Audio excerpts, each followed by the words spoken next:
Hello guys, welcome back to my YouTube channel Standout Classes. So today I'm going to start a new chapter statistics का, that is chapter 2 collection of data.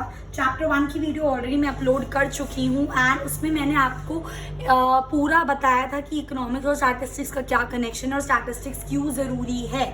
और जैसा कि मैंने आपको अपनी previous videos में ये चीज़ बोली है कि भाई जब भी स्टैट्स पढ़ो ना प्लीज़ कॉन्टिन्यूटी में पढ़ना। बीच से कर लो चैप्टर, पहले प्रेजेंटेशन कर लो, फिर कलेक्शन कर लो, फिर कुछ और चैप्टर कर लो, हो तो तब भी जाएगा। बट अगर एक कॉन्टिन्यूटी में पढ़ोगे ना तो आपका अच्छे से बेस सेटअप हो जाएगा।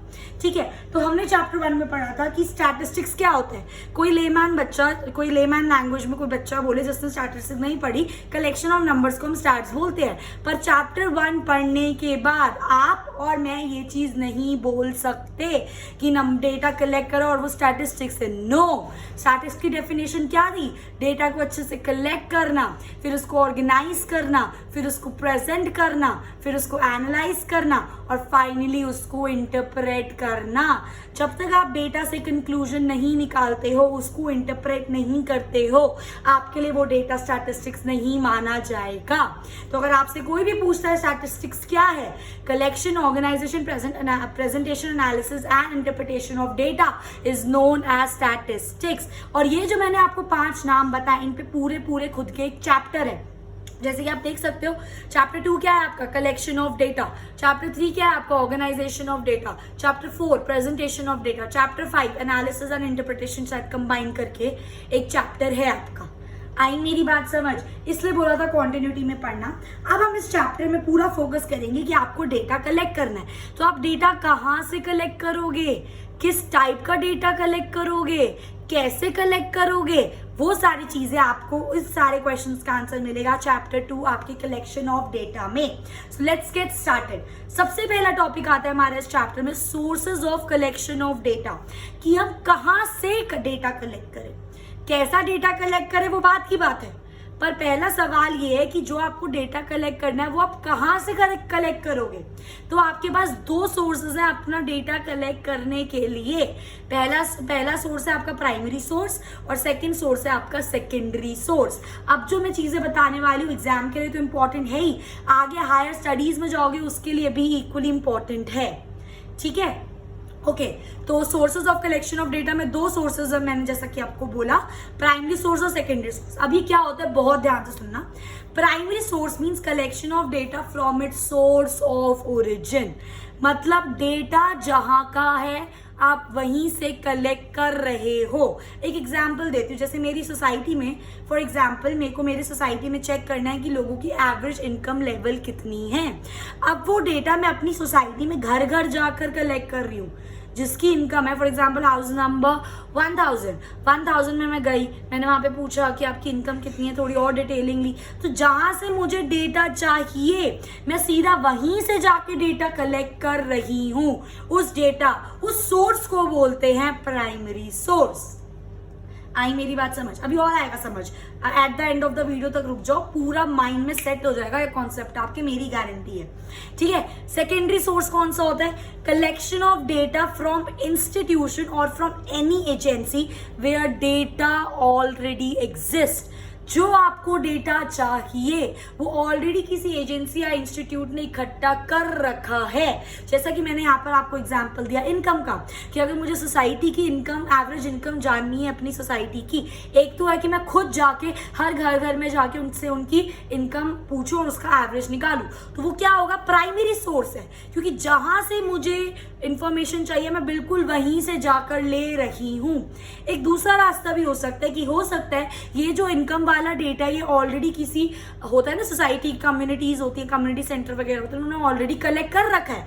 तो मैंने सोचा भाई कौन घर घर जाके पूछेगा, सीधा कम्युनिटी सेंटर के पास जाती हूँ, उसको बोलती हूँ कि मुझे ये डेटा दे दो, क्योंकि उन्होंने ऑलरेडी वो कलेक्ट कर रखा है, तो मैं उनसे वो ले लेती हूँ और मैं उनको वो यूज कर लूंगी उस वाले डेटा को। तो आपको डेटा तो मिल गया, पर आपने वहां से नहीं लिया जहां से वो ओरिजिनली डेटा आया था, आपने कहीं और से लिया। आपने वहां से लिया जो लोग ऑलरेडी उस डेटा को कलेक्ट कर चुके थे। बात समझ आई? तो जहां से वो डेटा है अगर वहां से कलेक्ट कर रहे हो, उसको बोलते हैं प्राइमरी सोर्स। बट अगर वो डेटा आप कहीं और से कलेक्ट कर रहे हो, किसी इंस्टीट्यूशन से, किसी एजेंसी से जो ऑलरेडी वो डेटा कलेक्ट कर चुकी है पहले, ठीक है। फॉर एग्जाम्पल मैं पॉपुलेशन की बात करूं कि इंडिया की पॉपुलेशन कितनी है, ठीक है। आप घर घर जाके या ऑन एन एवरेज आप पता करो, या फिर आप सीधा गवर्नमेंट के पास जाते हो, गवर्नमेंट से लेते हो कि इतनी इतनी पॉपुलेशन है। तो अगर आप खुद जाके ले रहे हो तो वह प्राइमरी सोर्स है, क्योंकि जहां से डेटा है ओरिजिन वहां से आप कलेक्ट कर रहे हो। बट अगर आप गवर्नमेंट से जाके ले रहे हो तो वो सेकेंडरी सोर्स है, क्योंकि घर वाला डेटा घर जाके नहीं लिया ना, गवर्नमेंट से लिया। गवर्नमेंट के पास ऑलरेडी वो डेटा इकट्ठा था, आपने वो डेटा उठा लिया। तो कोई डेटा जो ऑलरेडी कोई इंस्टीट्यूशन एजेंसी इकट्ठा कर चुकी होती है और वहां से आप लेते हो, उस इंस्टीट्यूट एजेंसी क्या है, वो सेकेंडरी सोर्स है। अगर खुद कलेक्ट करते हो डेटा, कहीं से ऑलरेडी नहीं उठा रहे हो, तो वो क्या होगा, आपका प्राइमरी सोर्स। इतनी बात समझ आई, बिल्कुल समझ आ गई होगी 110%, ठीक है। इसलिए प्राइमरी सोर्स को हम क्या बोलते हैं, फर्स्ट हैंड क्वांटिटेटिव इंफॉर्मेशन, और सेकेंडरी सोर्स को हम क्या बोलते हैं, सेकेंड हैंड इंफॉर्मेशन। कैसे, क्योंकि प्राइमरी सोर्स आप खुद जाके फर्स्ट हैंड, अभी तक वो डेटा किसी ने नहीं करा, भले ही किसी ने कर रखा हो, चलो कोई बात नहीं, पर हम ओरिजिनल बिल्कुल खुद अपने हिसाब से डेटा कलेक्ट करेंगे उसको, तो फर्स्ट हैंड इंफॉर्मेशन हुई ना। अभी तक जो आप इंफॉर्मेशन घर घर जाके कलेक्ट कर रहे हो वो किसी ने यूज नहीं करी। सेकेंड हैंड चीजें क्या होती है, जो ऑलरेडी यूज होती है, फिर आप उनको दोबारा यूज कर रहे हो।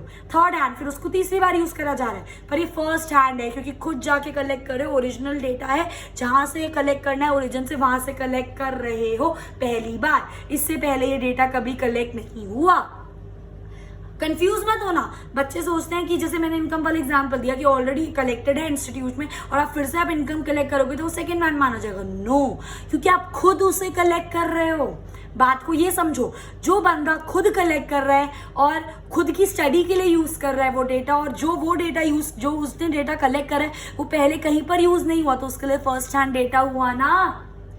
इसलिए प्राइमरी सोर्स से जो भी डेटा कलेक्ट करते हैं उसको क्या बोलते हैं, first hand quantitative information.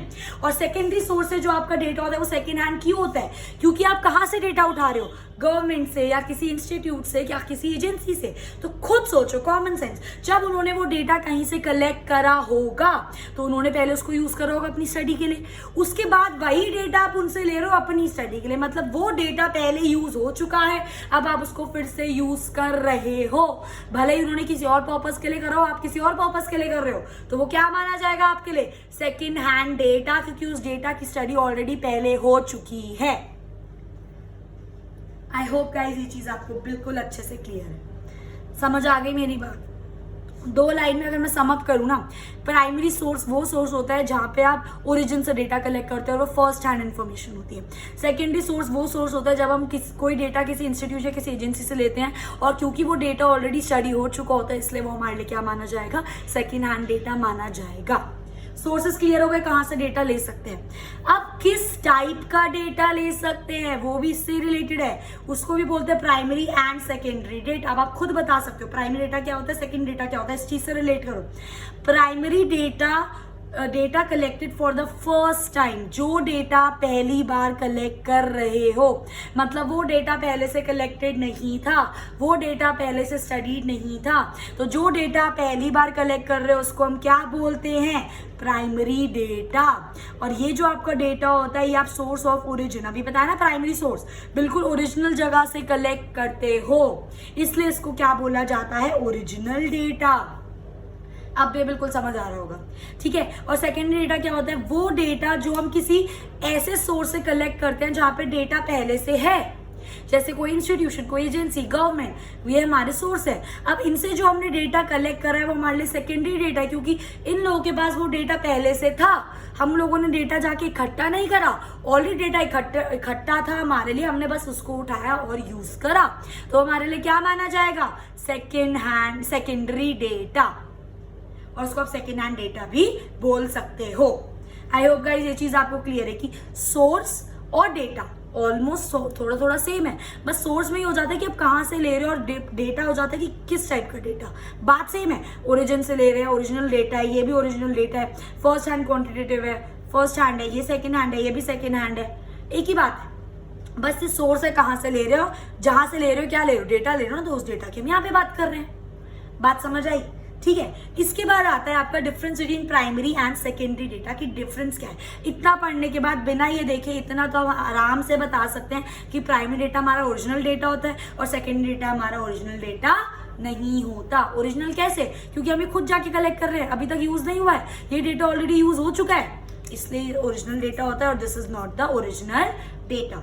As this data is original, it does not need any adjustment। एक इंपॉर्टेंट बात बताती हूँ, जब आप प्राइमरी डेटा कलेक्ट कर रहे हो, प्राइमरी सोर्स से डेटा कलेक्ट कर रहे हो, तो जो आपकी स्टडी है, अब जैसे मेरी स्टडी है इनकम के बारे में पढ़ना लोगों की, ठीक है, तो मैं वो पढ़ रही हूँ, तो मतलब जो आप डेटा कलेक्ट कर रहे हो ना, आप उसी हिसाब से डेटा कलेक्ट करोगे जिस बारे में आपको स्टडी करनी है। इतनी बात तो सही है। तो मतलब जो आप डेटा कलेक्ट करते हो प्राइमरी सोर्स से, प्राइमरी डेटा आप जो आप कलेक्ट कर रहे हो, उसको आपको ज्यादा एडजस्ट करने की जरूरत नहीं है, क्योंकि आपको पता है जो आपकी स्टडी है आप उस हिसाब से डेटा कलेक्ट कर रहे हो। पर जो सेकेंडरी डेटा होता है वो ऑलरेडी किसी और पर्पस के लिए कलेक्टेड हुआ होता है, ठीक है। हो सकता है उन्होंने इनकम इकट्ठी करी हो ये जानने के लिए कि रिचेस्ट पर्सन कौन है सोसाइटी का। अब मैं वही डेटा उठा रही हूँ ये जानने के लिए कि सोसाइटी की एवरेज इनकम कितनी है ना, तो मुझे वो डेटा अपनी स्टडी के हिसाब से एडजस्ट करना पड़ेगा, क्योंकि वो डेटा जब कलेक्ट करा गया मेन पर्पस क्या था, रिचेस्ट पर्सन जानना था उसको, पर मुझे क्या जानना है कि एवरेज इनकम कितनी है। तो जब भी आप सेकेंडरी डेटा यूज करते हो, ऐसा कभी नहीं होगा जो आप सेकेंड डेटा उठा रहे हो आपको जो इन्फॉर्मेशन जो आपको स्टडी करना है उससे बिल्कुल मैच हो जाए, वो डेटा आपका सिर्फ प्राइमरी डेटा होगा, क्योंकि जो स्टडी है उसके हिसाब से डेटा आप कलेक्ट कर सकते हो, तो आपको डेटा को एडजस्ट करने की जरूरत नहीं है। बट सेकेंडरी डेटा में ऐसा कभी नहीं होगा, जो डेटा उठा रहे हो एग्जैक्ट आपके स्टडी से मैच हो जाए। तो आपको अगर उस डेटा को स्टडी करना है अपने टॉपिक के हिसाब से, तो आपको उस डेटा को एडजस्ट करना पड़ेगा, और प्राइमरी डेटा को आपको एडजस्ट करने की जरूरत नहीं पड़ती। आई मेरी बात समझ? So as this data is original, it do not need to be originally adjusted according to the study and it is second hand data, therefore it needs to be adjusted according to the study. इतनी बात समझ आई, ठीक है। उसके बाद आता है आपका primary data, it is costly in terms of time, money, effort. अब एक गांठ बांध लो, जब भी इकोनॉमिक्स में कॉस्टली वर्ड है ना, इसका ये मतलब नहीं सिर्फ पैसों के टर्म्स में, कॉस्टली में इसका मतलब हो जाता है in terms of time also, in terms of money तो है ही, और in terms of efforts also. खुद सोचो, अब हर डेटा घर घर जाके इकट्ठा करना है, कितना टाइम लग रहा है, कितने एफर्ट्स लग रहे हैं, कितना पैसा लग रहा है, तो ये कॉस्टली हुआ ना। सेकेंड डेटा में घर घर नहीं जाना, डेटा ऑलरेडी कलेक्टेड है, गवर्नमेंट के पास गया, किसी इंस्टीट्यूट में उठाया, डेटा मिल गया, लगा ज्यादा टाइम, लगे पैसे ज्यादा, लगे एफर्ट ज्यादा, तो इनके कंपैरेटिवली प्राइमरी डेटा एक्सपेंसिव होता है as compare to the secondary data, क्योंकि सेकेंडरी डेटा ऑलरेडी पब्लिश्ड होता है, हम उसको कहीं से उठा लेते हैं, हमें उसको कलेक्ट करने की जरूरत ही नहीं पड़ती है, तो उसमें टाइम, मनी, एफर्ट्स तीनों चीजें बचती हैं। बात समझ आई मेरी? तो ये होता है हमारा क्या सोर्सेज होते हैं, किस टाइप का डेटा होता है, and difference between primary and secondary data. I hope guys ये चीज आपको बिल्कुल अच्छे से क्लियर है, ठीक है। उसके बाद हमारा नेक्स्ट टॉपिक आता है methods of collection of primary data. अब हमें पता चल गया प्राइमरी डेटा क्या होता है, ओरिजिनल डेटा जो ओरिजिन से कलेक्ट करते हैं, फर्स्ट हैंड डेटा, ठीक है। अब आप इस डेटा को कैसे कैसे कलेक्ट कर सकते हो, इसके बाद हम पढ़ेंगे मेथड्स ऑफ सेकेंडरी डेटा, पर पहले पढ़ लेते हैं मेथड्स ऑफ प्राइमरी डेटा, ठीक है। 4 मेथड है आपके सिलेबस में, पहला है डायरेक्ट पर्सनल इन्वेस्टिगेशन, दूसरा है इनडायरेक्ट ओरल इन्वेस्टिगेशन, तीसरा है इन्फॉर्मेशन फ्रॉम लोकल सोर्स और कोरेस्पॉन्डेंट, चौथा है इन्फॉर्मेशन थ्रू क्वेश्चनर्स, जिसके अंदर 2 है आपके मेलिंग मेथड और एन्यूमरेटर मेथड। आई मेरी बात समझ? ठीक है। इस वाली वीडियो में मैं आपके साथ 2 मेथड डिस्कस करने वाली हूँ, that is direct personal investigation and indirect oral investigation, ठीक है। स्टार्ट करते हैं सबसे पहले से डायरेक्ट पर्सनल इन्वेस्टिगेशन। नाम से ही पता चल रहा है यार, डायरेक्ट पर्सनल इन्वेस्टिगेशन, जो डायरेक्टली जाकर आप पर्सनली जाकर डेटा कलेक्ट कर रहे हो, नाम से नहीं पता चल रहा। सो data is personally collected by the investigator. Investigator कौन होता है? अब इन्वेस्टिगेटर वो बंदा होता है जो डेटा कलेक्ट कर रहा है। जैसे सोसाइटी वाले एग्जांपल में मैं इन्वेस्टिगेटर हूं क्योंकि मुझे डेटा कलेक्ट करना है, ठीक है। सो डेटा पर्सनली मैं, और इन्फॉर्मेंट कौन होता है? वो बंदा जिससे मैं पूछताछ कर रही हूँ, जिससे मैं डेटा ले रही हूँ। फॉर एग्जाम्पल मैं आपके पास आके पूछती हूँ कि आपके फादर की एनुअल इनकम कितनी है, तो मैं क्या हूँ? मैं हूं इन्वेस्टिगेटर, मैं पूछ रही हूं, आप मुझे बताओगे तो आप क्या हो? इन्फॉर्मेंट। बात समझ आई? तो जब इन्वेस्टिगेटर इंफॉर्मेंट से डायरेक्ट जाके बातचीत करता है, डायरेक्ट जाके डेटा कलेक्ट करता है, डायरेक्ट जाके इंफॉर्मेशन लेता है, उस मेथड को हम क्या बोलते हैं? Direct personal investigation. कह सकती हूं मैं कि there is a direct contact between the investigator and the informant. आप बिल्कुल आमने सामने बात कर रहे हैं, डायरेक्ट कॉन्टैक्ट, तो इसलिए there is direct contact of informant and the invigilator ले लो या इन्वेस्टिगेटर ले लो, एक ही बात है। आई मेरी बात समझ? ठीक है। अब उसके बाद आपको मैं कॉन्सेप्ट बताती हूँ इस चैप्टर का, कि मतलब ये जो मेथड्स है ना, हम इनकी डेफिनेशन पढ़ेंगे, हम इनकी सूटेबिलिटी पढ़ेंगे कि कहाँ इन मेथड्स को आपको यूज करना है। तो क्वेश्चन में आपसे पूछा होगा what are the uses of direct personal investigation, तो आप उसके अंदर क्या लिखोगे? उस मेथड की सूटेबिलिटी लिखोगे। उसके अलावा उसके बाद मेरिट्स मतलब उसके एडवांटेजेस, और डीमेरिट्स मतलब उसके डिसएडवांटेजेस। आई मेरी बात समझ? ठीक है। अब सूटेबिलिटी क्या है आपकी? आप डायरेक्ट पर्सनल इन्वेस्टिगेशन कहाँ यूज करोगे? Field of investigation is small, जब आपको बहुत बड़ा एरिया इन्वेस्टिगेट नहीं करना। फॉर एग्जाम्पल मैं बोल दूं मुझे पूरा दिल्ली को इन्वेस्टिगेट करना है, कर पाओगे पर्सनल डायरेक्ट इन्वेस्टिगेशन से? कितने घर जाओगे? कैसे करोगे? उम्र निकल जाएगी करने में। ठीक है। तो जब आपका फील्ड ऑफ एरिया स्मॉल हो, फॉर एग्जाम्पल एक सोसाइटी की बात हो, एक सोसाइटी में 100 घर है मान लो, ठीक है, तो 100 घर तो हम आसानी से जा सकते हैं, 1 दिन 2 दिन 3 दिन में हो जाएगा। तो जहां पर एरिया ऑफ इन्वेस्टिगेशन स्मॉल हो, वहां पे आप क्या यूज कर सकते हो? Direct personal investigation. Information is to be kept secret, जब आप जो डेटा कलेक्ट कर रहे हो और वो डेटा आपको लीक नहीं करना, क्योंकि आप ही हो, इन्फॉर्मेंट ही डायरेक्ट बंदा है, सॉरी इन्वेस्टिगेटर ही डायरेक्ट बंदा जो इन्फॉर्मेशन से बातचीत करे, तो सारा इन्फॉर्मेशन किसके पास है? इन्फॉर्मेंट के पास है। जब वो चाहता है कि डेटा लीक ना हो, उसके तक रहे, तब वो कौन सा मेथड यूज करे? Direct personal investigation. High degree of originality, भाई डेटा ओरिजिनल तो है, घर घर जाके खुद पूछताछ कर रहे हो, खुद पे पूरा विश्वास है तो अच्छे से कर रहे हो ना काम, तो डेटा तो ओरिजिनल हुआ। Similarly high degree of accuracy, खुद अपने तरीके से कर रहे हो तो डेटा बिल्कुल एक्यूरेट है। हो जाता है कि इन्वेस्टिगेटर है, उसने बोला कि भाई तू चले जा मेरे बिहाफ पे, तो हो सकता है वो जो बंदा गया है वो अच्छे से एक्यूरेटली डेटा कलेक्ट ना करे। ठीक है। और लास्ट होता है when direct contact is required, जब आपको इन्वेस्टिगेटर और इन्फॉर्मेंट के बीच में डायरेक्ट कॉन्टैक्ट की जरूरत हो, तो आप कौन सा मेथड यूज करो? Direct personal investigation. आई मेरी बात समझ?